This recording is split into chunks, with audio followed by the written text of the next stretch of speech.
Hey everybody, Spencer Sutton here with Evernest, and I've got my main man, Duncan Murphy here in the office with me. Duncan, welcome. Yeah, thank you. Thanks for having me. Now, Duncan's been with us almost as long as I have. We joined around the same time. He joined in, I think, February or March of 2015. I was in 2014, so we've known each other a long time. Yeah.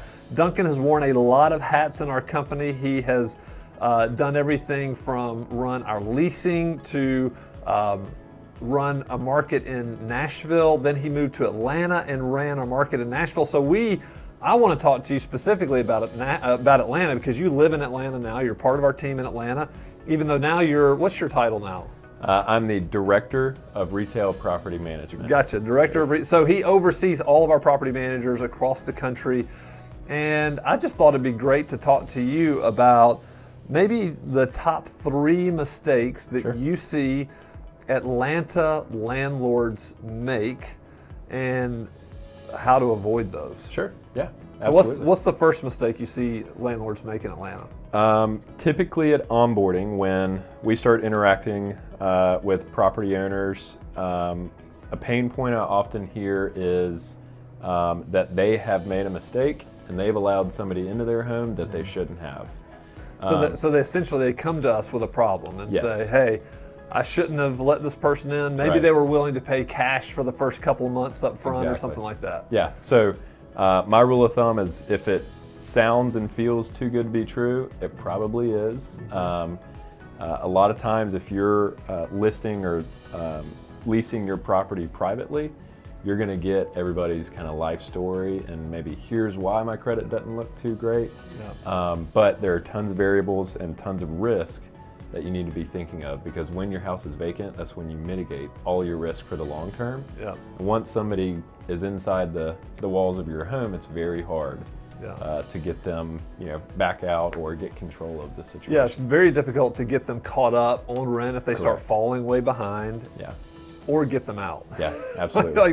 Those two things are major pain points. I've had this happen personally to me when I put somebody in my own house. I listened to their story, their sob story about why they, maybe they were willing to pay a double security deposit. Right. It didn't matter. None of that mattered when it came time and I had to evict them, because that was more painful than collecting that money up front. Yeah, absolutely. Okay, that's a good one. So, what's the second mistake? The second mistake I would say is mindset. And when you are now listing your property and it's an investment property now, you have to change from being a homeowner to a business owner. Don't be too proud to paint that one room that you love the color. Your significant other chose that color, but it's not going to appeal to the masses. Prospects aren't going to like it. And don't be too proud to drop the rent. Even if your neighbor reached a certain rent price last summer, you listed it what they are getting for it. If you're not hitting that, come down on that, because your weeks and your months vacant are hurting you much more than the $50 or $100 in rent. Yeah, that's a good point. We used to talk to, or we still probably talk to owners all the time, we'll list it at what you want to list it at. Yeah, we'll give it a shot. But we want to watch that price very, very carefully. We're going to give you stats on how many showings we've had, how many applications we had, because if we're not getting showings, your price is probably too high. Right. And if we're getting showings and no applications, then it may mean something's wrong inside the house. But yeah, I think that's a great point, because I know if I were renting my house out, I've got a number, I think I should get this. This is what it's worth, but I'm emotionally attached to that property. Yeah. Yeah, so, big difference. Yeah, there's a big difference as opposed to treating it like a business. Sure. Saying, hey, vacancy is not good for me. Yeah. And really, okay, good. Okay, so what's number 3?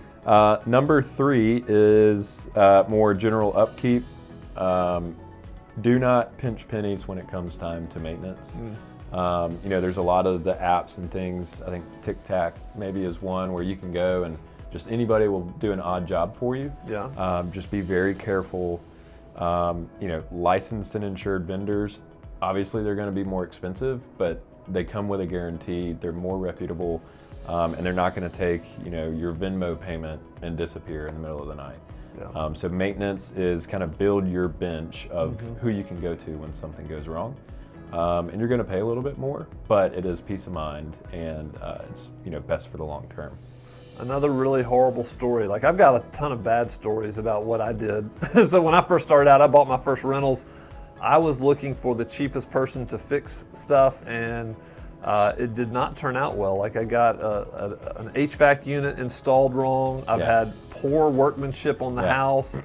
And really, ultimately, probably the biggest risk is the fact that you have somebody who's not licensed and non-insured going in that house. There's a liability with the tenant there that when you send somebody in that house, you really want to protect that resident as well, right? Yeah. So a lot of danger. So I agree with you. It's going to be more expensive, but there's also a peace of mind with that. Yeah, absolutely. All right. Well, this has been great. And listen, we would love to help you. If you're a landlord in Atlanta, you own rental property in Atlanta, maybe you're an investor building a portfolio, or you're just looking to rent out your house because you're moving out of state for a job or whatever the case is, we would love to talk to you. So you can reach out to us, sales@evernest.co, and someone on our team in Atlanta will reach out to you and help you right away.